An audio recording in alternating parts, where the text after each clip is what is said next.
Hello and welcome to Charter Channel 190's Gentlemen of the Road Festival Preview Show, your source for information about the upcoming festival and events in downtown Walla Walla. I'm Dinah Morrison, and today we'll be speaking with local event organizers to give concert goers and local residents an idea of what they can expect during the festival. Joining me now is Walla Walla Parks and Recreation Director Jim Dumont. Jim, thanks for joining us. Hey, pleasure to be here, Dinah.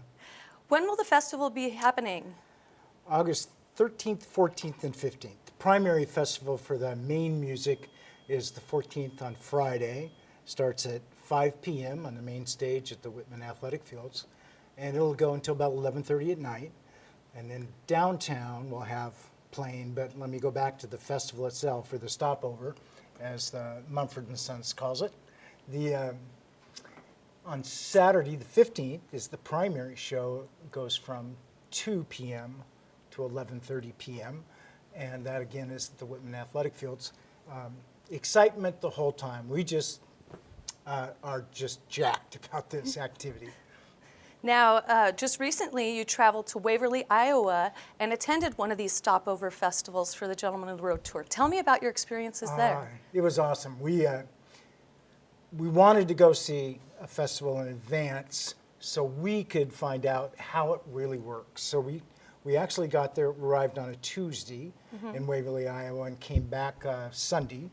And that gave us 5 days to fully watch them set up, go through the concert, and then tear down, because all of that is part of the impact Walla Walla will experience. And certainly we don't want our citizens to be negatively impacted other than maybe a few blocks that are around the music venue. Yeah. Now, what areas specifically will be used for the downtown activities? Okay. The Whitman Athletic Fields is the primary music venue. The downtown venue actually goes from, for those of us that know Walla Walla, 2nd Avenue east to Palouse, and the side streets go to Rose Street on one side and Alder Street on the next. It's about 11 blocks of area that will be available and enclosed and operate a variety of activities and food, alcohol, soft drinks. It'll be a good party. Now, how will people get from the festival site and the campgrounds to the downtown area for the daytime events? We're really fortunate that we have Veterans Memorial Golf Course on the north side of the Highway 12. So that's the camping area. Right next to it, we have the parking area, and it's capable of parking 22,000 vehicles. So that's a primary parking place. And then people will walk down the bike path, go underneath Highway 12, and voila, they'll be at the music venue. And then from the music venue to downtown, people will travel primarily on Park Street, down to Main Street, and then walk west into Palouse. And that will be the primary entrance we anticipate for visitors coming from the music venue. I see. Now, there's going to be camping parking just adjacent to the campground at Veterans Memorial. And I know some people have been curious if you have an RV. Where can festival goers park an RV? There's no designated places at this point. There are spaces available at the fairgrounds. There's a few private entities that we hope to get confirmation on so we can publicize those as well. And tell me a little bit about the facilities that are going to be available at the campground itself. Campground is all dry camping.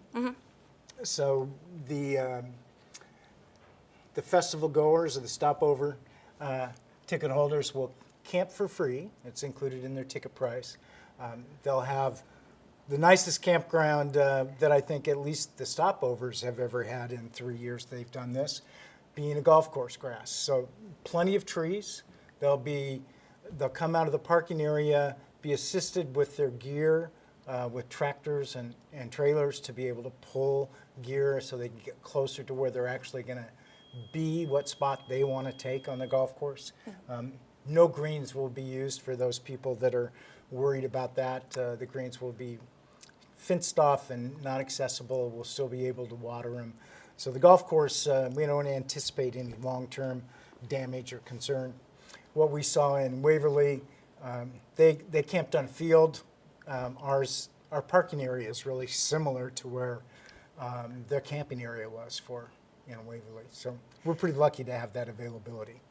What are some things that downtown businesses can do to be involved? I think any way they can get involved and be visible, being able to display and promote and show the excitement for the event. It's not often we have 20,000 people coming to town. What we experienced in Waverly, which was a population of 10,000 people, they had about 11 to maybe 12,000 people attend the concert. We saw no traffic jams, no major issues occurred other than a weather event, which we'll talk about in a few minutes. I see. And local individuals, are there opportunities for them to be involved in the festival? Absolutely.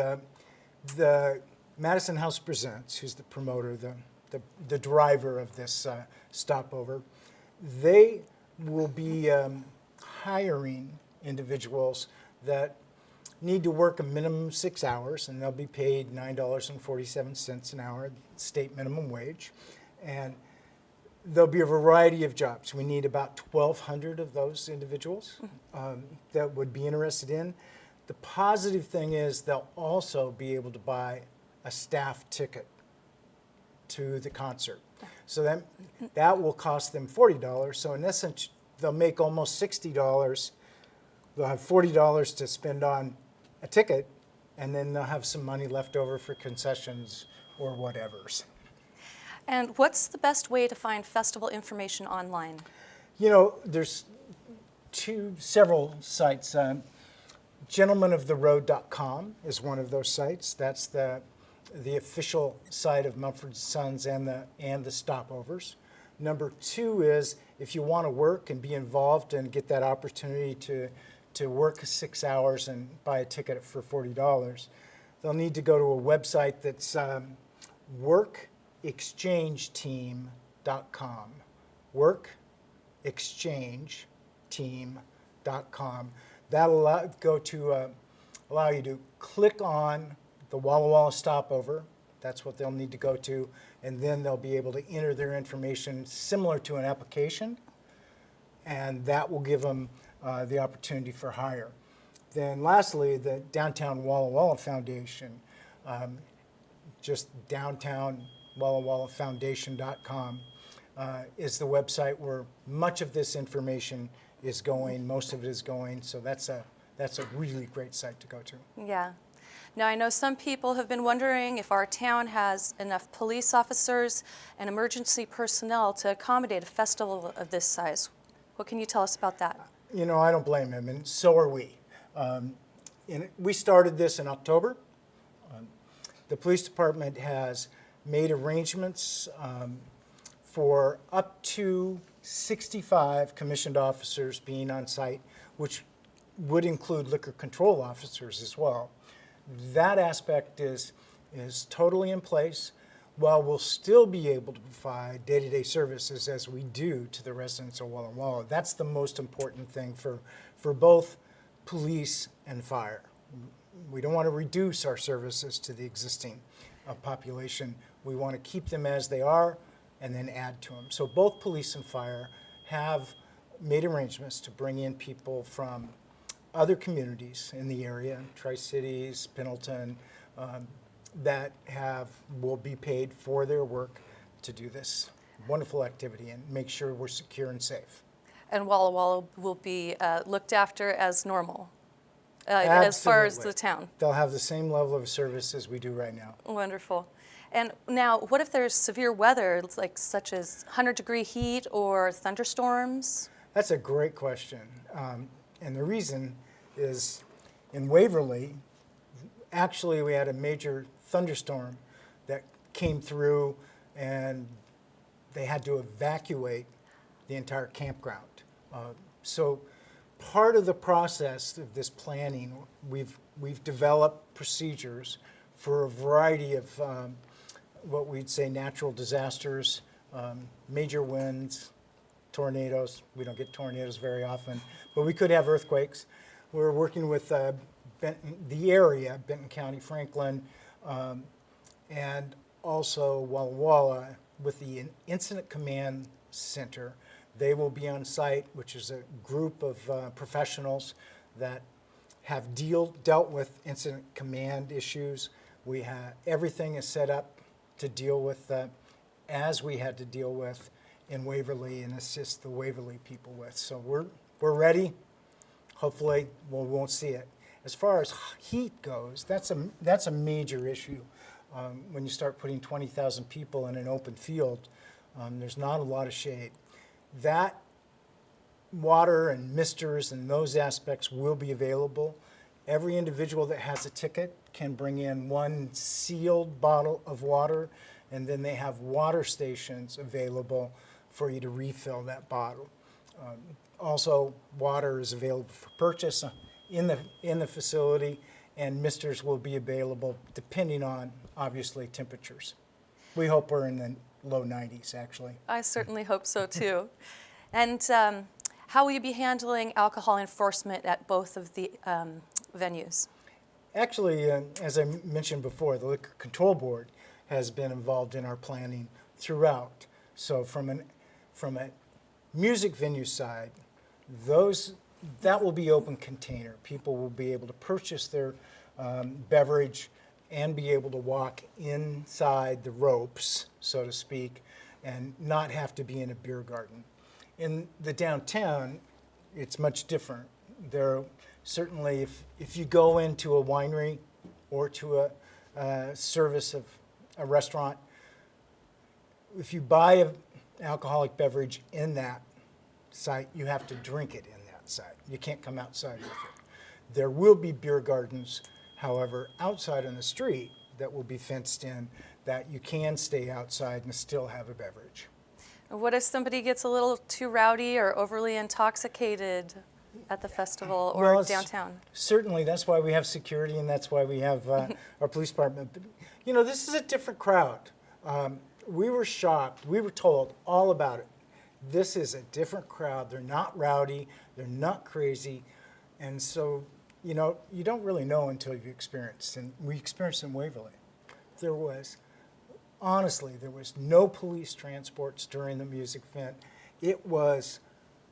The crowd was amazingly controlled as well as excited. And we didn't have any of that. There was no transports to the hospital. So wonderful job Waverly did, and we anticipate the same thing occurring in Walla Walla. Great. Well, I'm excited. Jim, thank you so much for being with us. Coming up next, we'll talk with Downtown Walla Walla Foundation Executive Director Elio Agostini about the events happening downtown on festival weekend. When time is running out and your team is depending on you for that one last shot, will you nail it? Go for the winning shot. Sign up for the YMCA Peach Basket Classic. It's August 1st and 2nd in downtown Walla Walla. Register now at peachbasketclassic.com. Sign up before July 10th to avoid late fees. There's divisions for all ages and skill levels. So sign up, have fun, and make the winning shot.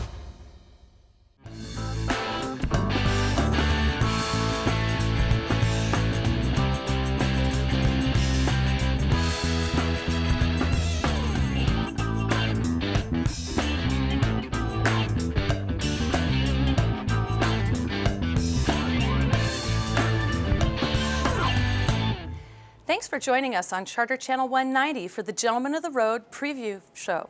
With me in the studio is Executive Director of the Downtown Walla Walla Foundation, Elio Agostini. Elio, thank you for being here. Thanks for inviting me, Dana.